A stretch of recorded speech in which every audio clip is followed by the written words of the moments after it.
नमस्कार, मैं हूं अंजना ओम कश्यप और ब्लैक एंड व्हाइट में आपका बहुत बहुत स्वागत है। आज सबसे पहले भारतीय जनता पार्टी के उस मजबूत गढ़ के बारे में बताएंगे जो 31 साल बाद ढह गया। हम बात कर रहे हैं बिहार की बांकीपुर सीट की, जहां पीके यानी प्रशांत किशोर के आगे सब फीके नजर आए। बीजेपी के राष्ट्रीय अध्यक्ष नितिन नबीन के इस्तीफे के बाद इस सीट पर उपचुनाव हुआ और इस बार यहां बीजेपी के सारे समीकरण धरे के धरे रह गए।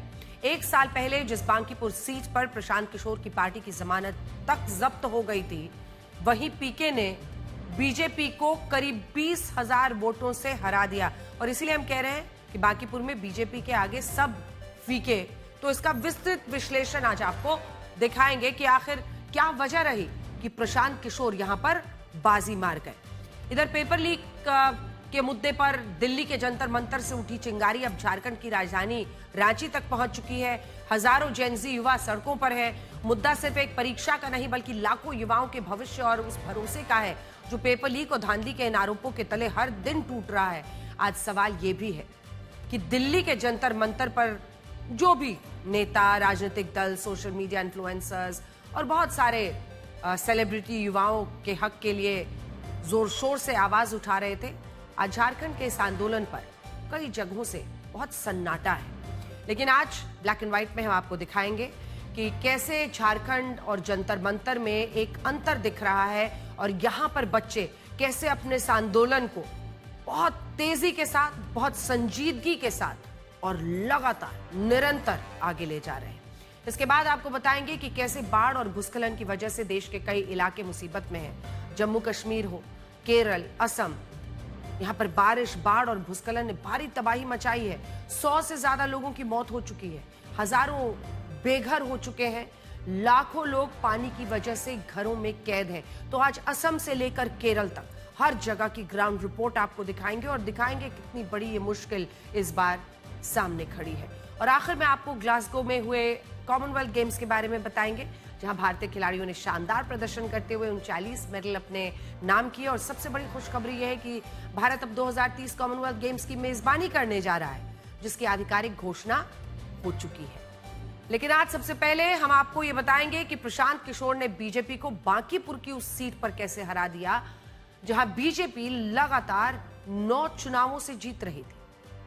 साल 1995 से लेकर 2025 तक बांकीपुर में बीजेपी ने 9 चुनाव और उपचुनाव सब के सब जीते। इनमें 5 चुनाव अकेले बीजेपी के राष्ट्रीय अध्यक्ष नितिन नबीन ने जीते। न सिर्फ जीते बल्कि ये सीट बिहार में बीजेपी के लिए सबसे सुरक्षित सीट बन गई। साल 1995 के बाद एक बार भी ऐसा नहीं हुआ जब बीजेपी को इस सीट पर 50% से कम वोट मिले हों। 50% से कम।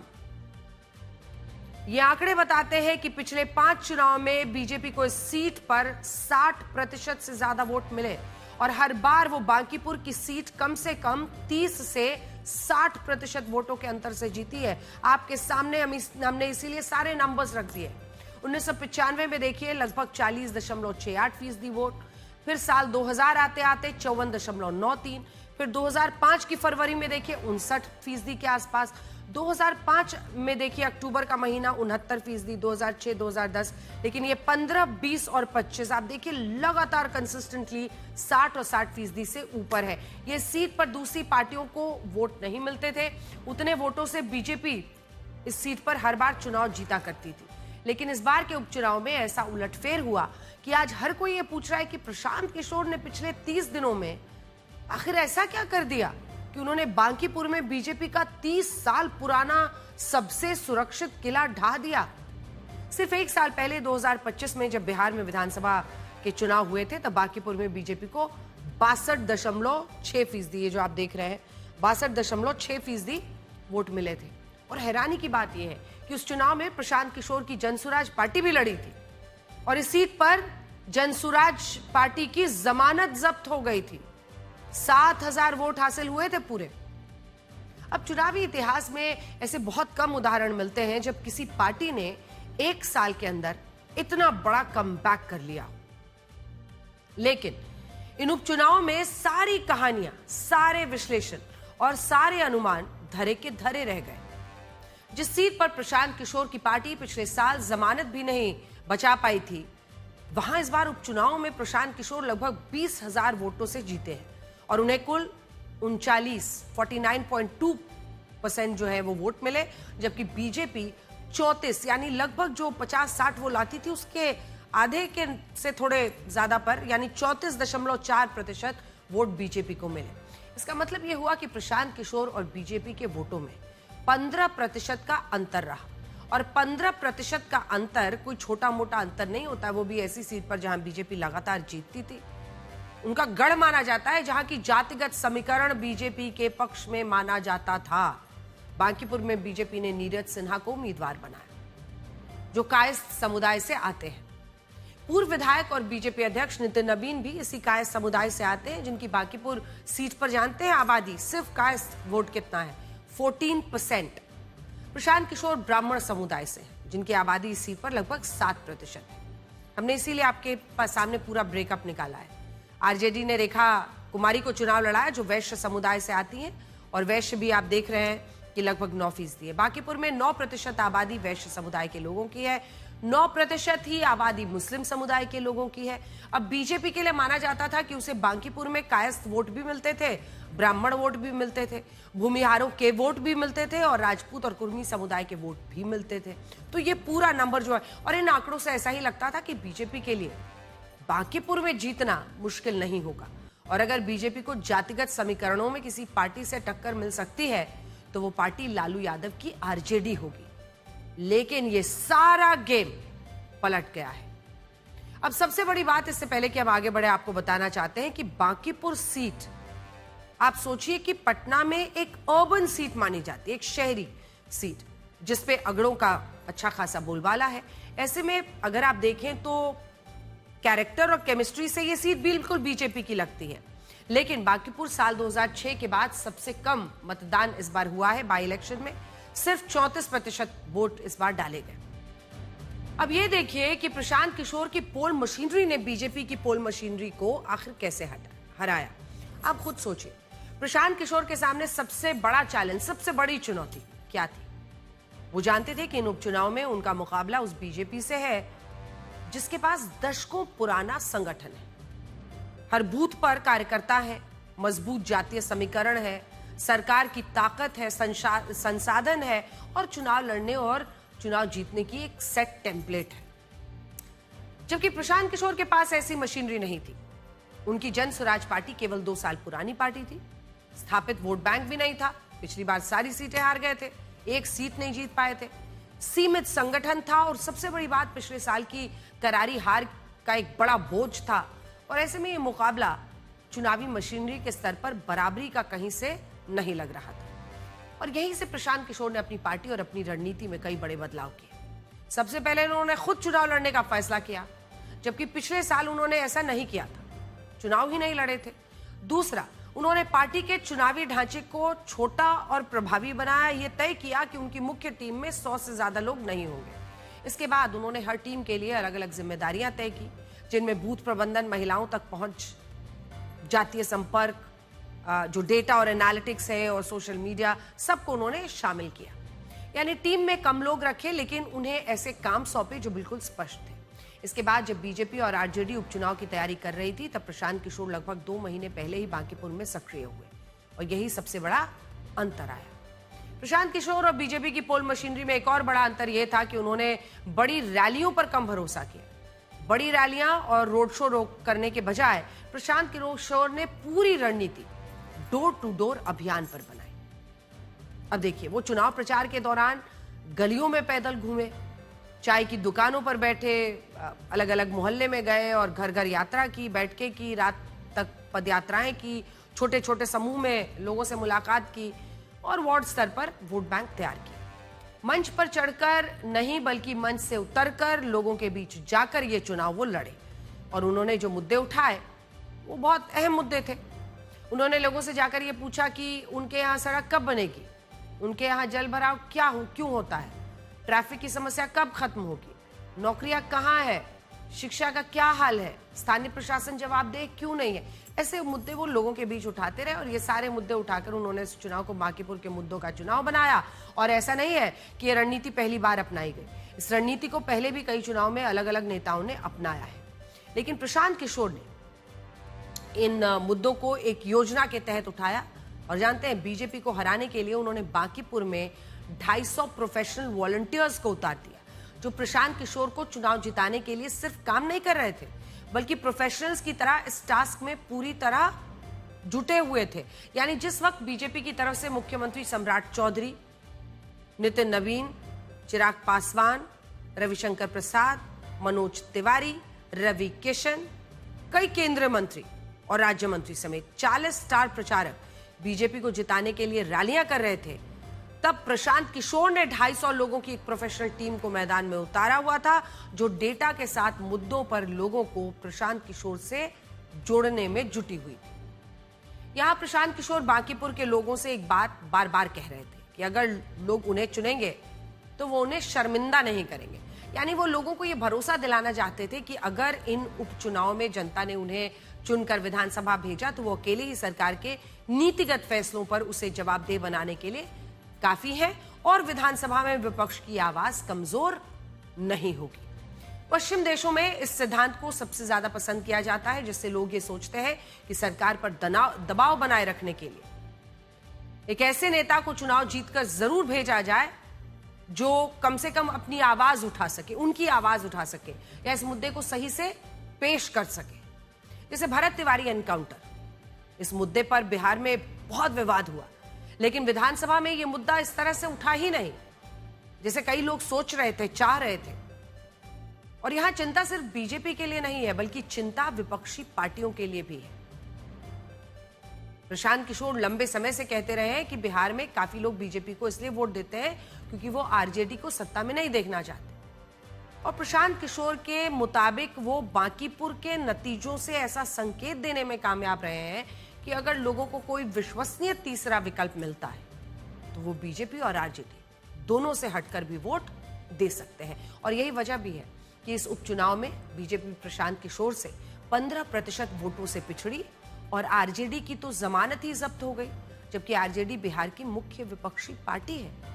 अब अगली खबर का रुख करते हैं और बताते हैं आपको रांची का जंतर मंतर दिखाते हैं, बल्कि रांची का जंतर मंतर जहां बड़ी संख्या में जेनजी युवा भर्ती परीक्षाओं में धांधली के खिलाफ आंदोलन कर रहे हैं। ये सिर्फ एक प्रदर्शन नहीं है, ये उन लाखों युवाओं की बेचैनी की आवाज है जो मानते हैं कि अगर नौकरी की परीक्षा भी ईमानदारी से नहीं होगी तो मेहनत का मतलब क्या रह जाएगा। और हम चाहते हैं कि आज आपको इस विश्लेषण को भी ध्यान से देखना चाहिए और इन छात्रों के दर्द, इनकी पीड़ा को समझना चाहिए। लेकिन इसी के साथ आज जगह जगह पर पूरे देश में इनके संयम की भी बड़ी चर्चा है। तो हम आपको दिखाएंगे कैसे 2 वजहों से आज इसकी बड़ी चर्चा है। चर्चा का पहला कारण है भर्ती परीक्षाओं में धांधली, जिसके कारण कई युवा प्रभावित हो रहे हैं और यह मुद्दा बहुत गंभीर है। लेकिन चर्चा का दूसरा कारण उन नेताओं, राजनीतिक पार्टियों, कलाकारों, सोशल मीडिया इन्फ्लुएंसर्स पर भी है जो जंतर मंतर के आंदोलन पर काफी सक्रिय थे। कुछ लोग सोशल मीडिया पर सक्रिय थे, कुछ लोग खुद भी पहुंचे थे। लेकिन झारखंड में इसी छात्र आंदोलन पर उन सब ने चुप्पी साध ली है। यहां सवाल उठता है कि ऐसा आखिर क्यों है? क्या इसलिए क्योंकि झारखंड में हेमंत सोरेन की सरकार है जिसमें विपक्ष की पार्टियां शामिल है, कांग्रेस और जेएमएम की सरकार चल रही है? अगर ऐसा है तो फिर सबसे बड़ा नुकसान हमारी राजनीति का नहीं बल्कि उन लाखों करोड़ों छात्रों का है जिनकी लड़ाई राजनीतिक रंग में खो जाती है। और छात्रों के असली मुद्दे भी इस आधार पर तय होने लगते हैं कि वो किस पार्टी के राज्य में आंदोलन करेंगे तो उन्हें समर्थन मिलेगा। ये दुख की बात ही कही जा सकती है। बेरोजगारी, पेपर लीक, भर्ती घोटाला जैसे मुद्दों का कोई धर्म नहीं होता, कोई जाति नहीं और कोई विचारधारा नहीं हो सकती। और सबसे बड़ी बात तो यही है कि जब जंतर मंतर पर हमने छात्रों को इतना आंदोलित देखा, लगातार उनकी खबरें चलती रही, लगातार समर्थन उनको मिलता रहा, तो ऐसे में आज इन बच्चों की क्या गलती है कि छात्रों के इस मुद्दे पर भी पार्टी वाली राजनीति हावी हो रही है, उससे कोई ऊपर उठने को तैयार नहीं है। इसीलिए हमने शुरुआत में एक शब्द का इस्तेमाल किया था, रांची का जंतर मंतर। हमने ये तुलना किसी राजनीतिक कारण से नहीं की थी, हमने ऐसा इसलिए कहा क्योंकि हमें इन दोनों आंदोलनों में एक समानता दिखाई देती। बच्चे निकले हैं, आप खुद देखिए, दिल्ली में भी जेनजी युवा अपने भविष्य के लिए लड़ रहे थे, रांची में भी जेनजी युवा अपने भविष्य के लिए लड़ रहे हैं। दिल्ली में भी सबसे बड़ा सवाल परीक्षाओं की विश्वसनीयता का था और रांची में भी सवाल वही है। देखिए आप रांची की तस्वीरें। दिल्ली में मांग थी कि छात्रों की मेहनत के साथ धोखा बंद हो और रांची में भी यही मांग है। इसीलिए असली तुलना जगह की नहीं, मुद्दे की है। हालांकि रांची का आंदोलन सिर्फ इसलिए नहीं चल रहा क्योंकि देश में पहले जंतर मंतर पर आंदोलन हुआ था। यह आंदोलन अपनी अलग वजहों से पैदा हुआ। इसकी अपनी कहानी है, अपनी पीड़ा है और हम चाहते हैं कि पूरा देश इन छात्रों के दर्द को जाने। ये छात्र आंदोलन एक परीक्षा के नतीजे को लेकर शुरू है जो सरकारी अधिकारी बनने के लिए होनी थी। इसका आयोजन झारखंड लोक सेवा आयोग द्वारा किया जा रहा था। अब जेपीसीसी का ये एग्जाम, इस बार आयोग ने 103 पदों के लिए प्रीलिम्स यानी प्रारंभिक परीक्षा आयोजित की थी, जिसके 2 जुलाई को नतीजे घोषित हुए। इसमें 2204 उम्मीदवारों को मुख्य परीक्षा के लिए चुना गया, लेकिन नतीजे आते ही बड़ी संख्या में छात्रों ने आरोप लगाया कि परीक्षा में धांधली हुई और उनसे उनका हक चुरा लिया गया। इनमें भी सबसे पहली आपत्ति कट ऑफ लिस्ट को लेकर थी। हर बड़ी भर्ती परीक्षा में सामान्य, ओबीसी, एससी, एसटी, ईडब्ल्यूएस जैसी सभी श्रेणियों की कट ऑफ सार्वजनिक की जाती है ताकि उम्मीदवार समझ सके कि चयन किस आधार पर हुआ। लेकिन छात्रों का आरोप है कि इस बार आयोग ने ये जानकारी जारी ही नहीं की। सोचिए, जब कट ऑफ ही नहीं होगी तो कोई जिम्मेदार कैसे, कोई भी जो जिसने दिया हो एग्जाम, कोई कैंडिडेट है, कोई उम्मीदवार है, वो कैसे जानेगा कि चयन का आधार क्या था। दूसरा विवाद मेरिट लिस्ट को लेकर सामने आया। आरोप लगाया गया कि आयोग द्वारा जारी लिस्ट पर संवैधानिक सदस्यों के हस्ताक्षर ही नहीं थे। यानी छात्रों ने सवाल उठाए कि क्या ये नतीजे प्रक्रिया के अनुसार घोषित किए गए या फिर नहीं। और सबसे बड़ा विवाद ओएमआर शीट को लेकर हुआ। सोशल मीडिया पर कुछ ओएमआर शीट्स वायरल होने लगी और इनमें भी एक ओएमआर शीट को लेकर दावा किया गया कि उसमें लगभग 48 प्रश्नों के ही सही उत्तर भरे गए थे। प्रदर्शनकारी छात्रों का कहना है कि मुख्य परीक्षा में पहुंचने के लिए लगभग 144 अंक के आसपास की जरूरत थी, इसलिए 48 नंबर लाकर पास होना संभव ही नहीं है और इस परीक्षा में बड़े स्तर पर धांधली हुई है। ये वो तमाम आरोप थे जिनके बाद छात्रों ने आंदोलन शुरू किया। कुछ लोगों ने इसे दिल्ली के जंतर मंतर आंदोलन से जोड़ दिया क्योंकि वहां भी भर्ती और परीक्षा व्यवस्था को लेकर आंदोलन हुआ था। लेकिन यह समझना जरूरी है कि रांची का आंदोलन किसी दूसरे आंदोलन की नकल नहीं है। ये अपनी वजहों से पैदा हुआ आंदोलन है और इस वक्त ये रांची के जयपाल सिंह मुंडा स्टेडियम में चल रहा है, जहां से विधानसभा की दूरी 13 किलोमीटर है। झारखंड लोक सेवा आयोग का दफ्तर सिर्फ 1 किलोमीटर दूर है। शुरुआत में यहां मुश्किल से 200 छात्र जुटे थे, लेकिन अब संख्या हजारों में पहुंच चुकी है। एक दिन पहले छात्रों ने मशाल जुलूस निकाला और ये मशाल सिर्फ आग को नहीं जला रही थी, ये उस गुस्से का प्रतीक थी जो सालों से बेरोजगार युवाओं के भीतर जमा होता जा रहा है। छात्रों का आरोप है कि झारखंड में भर्ती परीक्षाओं पर पहले भी सवाल उठते रहे हैं, लेकिन हर बार जांच की घोषणा कर दी जाती है और फिर मामले को ठंडे बस्ते में डाल दिया जाता है। इस बार भी सरकार ने सीआईडी की विशेष जांच टीम बनाई है और जांच के निर्देश दिए, लेकिन प्रदर्शनकारी छात्रों का कहना है कि उन्हें अब ऐसी जांच पर भरोसा ही नहीं रहा। उनकी मांग है कि जांच एक ऐसी एजेंसी करे जिस पर किसी भी तरह का राजनीतिक या प्रशासनिक प्रभाव ना हो। अब ये देखिए कि छात्रों को झारखंड सरकार पर विश्वास क्यों नहीं है, तो उसके पीछे एक नाम है और वो है अभय तिवारी। और अब अगली खबर का रुख करते हैं। पिछले 3.5 साल से भारतीय कुश्ती महासंघ में मचे घमासान में बड़ी अपडेट है। आपको याद होगा 18 जनवरी साल 2023 को दिल्ली के जंतर मंतर पर विनेश फोगाट, साक्षी मलिक, बजरंग पुनिया जैसे बड़े पहलवानों ने एक धरना प्रदर्शन किया था। यह धरना रेसलिंग फेडरेशन ऑफ इंडिया के तत्कालीन अध्यक्ष और बीजेपी सांसद बृजभूषण शरण सिंह के खिलाफ था। प्रदर्शनकारी पहलवानों ने बृजभूषण शरण सिंह पर महिला पहलवानों के यौन उत्पीड़न का आरोप लगाया और उन्हें पद से हटाने और गिरफ्तार करने की मांग की थी। आरोपों के मुताबिक महिला पहलवानों के यौन उत्पीड़न के मामले साल 2012 से 2022 के बीच के थे। करीब 3.5 साल बाद इस मामले में दिल्ली राउज एवेन्यू कोर्ट ने बृजभूषण शरण सिंह पर लगे सारे आरोपों को खारिज कर दिया है और बरी किया है। कोर्ट ने माना है कि बृजभूषण पर लगाए गए आरोपों को साबित करने के लिए पीड़ित पक्ष सबूत पेश नहीं कर पाया, यानी सबूतों के अभाव में यह फैसला दिया गया है। बृजभूषण शरण सिंह पर 7 महिला पहलवानों ने यौन उत्पीड़न का आरोप लगाया था, जिसमें एक नाबालिग भी शामिल थी। उन पर महिला पहलवानों को जबरन पकड़ने या छूने, सांस की जांच के बहाने उन्हें गले लगाने, बैड टच के आरोप थे। यौन उत्पीड़न के इस मामले में सुनवाई के दौरान पॉक्सो केस की नाबालिग पीड़िता ने अपने आरोपों को वापस ले लिया था।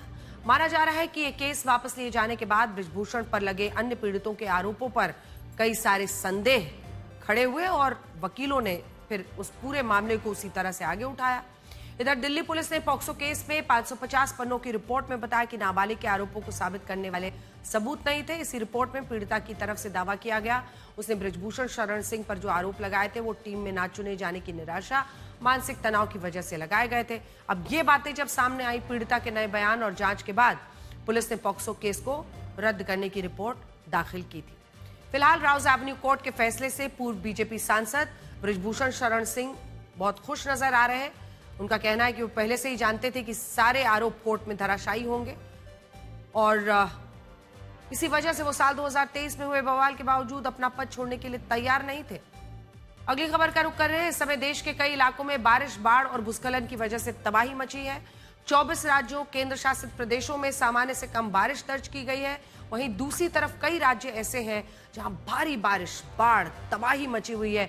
देश के पहाड़ी इलाकों से लेकर मैदानी और तटीय इलाकों तक कुदरत का कहर जारी है। जम्मू कश्मीर और लद्दाख में भारी बारिश और फ्लैश फ्लड ने हाहाकार मचा दिया है। कटरा जो रियासी मार्ग है वहां पहाड़ भयानक तरीके से दरका। यहां लैंडस्लाइड की वजह से नेशनल हाईवे 144 बंद हो गया है। मीना मार्ग पर पानी के तेज बहाव में एक कार फंस गई थी जिसे जॉइंट ऑपरेशन के जरिए किसी तरह से बाहर निकाला गया। देखिए,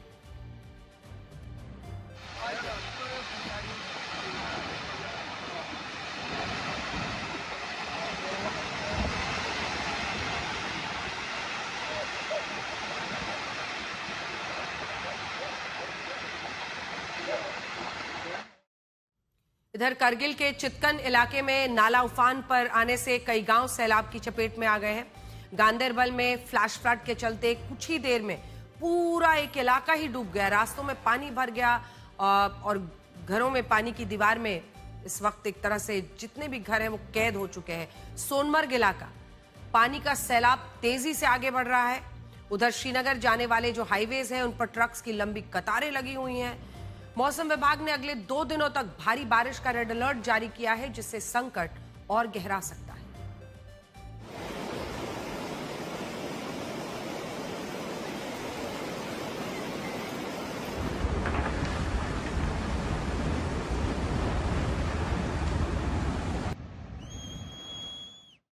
और अब बात केरल की। असम से लेकर जम्मू कश्मीर, केरल में बाढ़ के ऐसे हालात हैं कि इंसान बेबस हो चुका है। ये तस्वीरें केरल के पथानामथिट्टा की है। देखिए कैसे ये लोग घरों में कैद हैं, ये बाहर निकल नहीं सकते क्योंकि बाहर पानी का पहरा है। ऐसा हाल यहाँ पर इसलिए क्योंकि सड़कों पर गाड़ियों की जगह नावें इस वक्त चल रही हैं। लोग घरों में कैद हैं। सुरक्षा कर्मी कमर तक पानी में उतरकर लोगों तक किसी तरह से पीने का पानी और जो जरूरी खाने पीने का सामान है वो पहुंचा रहे हैं।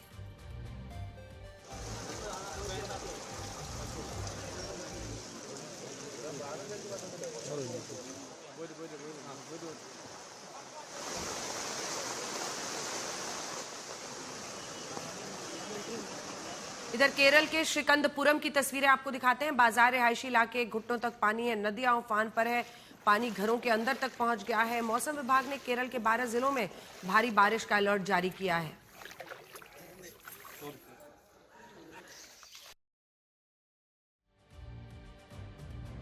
स्कॉटलैंड के ग्लासगो में चल रहे कॉमनवेल्थ गेम्स 2026 खत्म हो गए हैं। इस बार भारतीय खिलाड़ियों ने शानदार प्रदर्शन दिखाया है। भारत ने कॉमनवेल्थ गेम्स में पिछली बार की तरह अपना चौथा स्थान बरकरार रखा है। इस बार भारतीय खिलाड़ियों ने 13 गोल्ड, 17 सिल्वर, 9 ब्रॉन्ज मेडल और साथ ही कुल मिलाकर 39 मेडल जीते हैं। खिलाड़ियों का शानदार प्रदर्शन और इस प्रदर्शन के बीच और भी बड़ी खुशी की खबर बता दें कि साल 2030 में भारत कॉमनवेल्थ गेम्स की मेजबानी करने वाला है। इस मेजबानी की आधिकारिक घोषणा कर दी गई है। साल 2030 की मेजबानी पाने के एक समारोह में भारतीय ओलंपिक एसोसिएशन के अध्यक्ष पीटी उषा और जैवलिन के गोल्डन बॉय नीरज चोपड़ा और गुजरात के डेप्यूटी सीएम हर्ष सांघवी ने कॉमनवेल्थ गेम्स का फ्लैग रिसीव करके 2030 के कॉमनवेल्थ गेम्स की मेजबानी का ऐलान किया। कॉमनवेल्थ गेम्स में भारतीय दल का प्रदर्शन बहुत अच्छा रहा और इसने मेजबान की खुशी दोगुना कर दिया है। इस बार के कॉमनवेल्थ गेम्स में भारत ने कुल 39 मेडल जीते। साल 2022 के कॉमनवेल्थ गेम्स की तुलना में लेकिन अगर हम देखें तो ये बहुत कम है। तब हमने 61 मेडल पिछली बार जीते थे।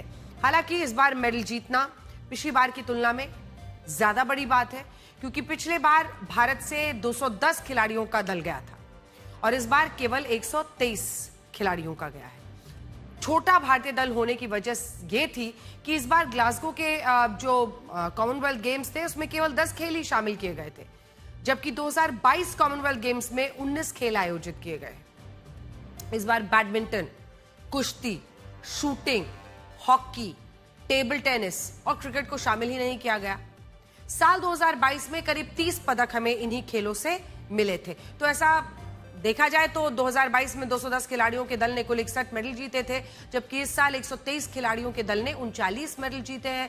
मतलब यह है कि इस बार का सक्सेस रेट करीब 31% है, जबकि 2022 में सक्सेस रेट 29% था।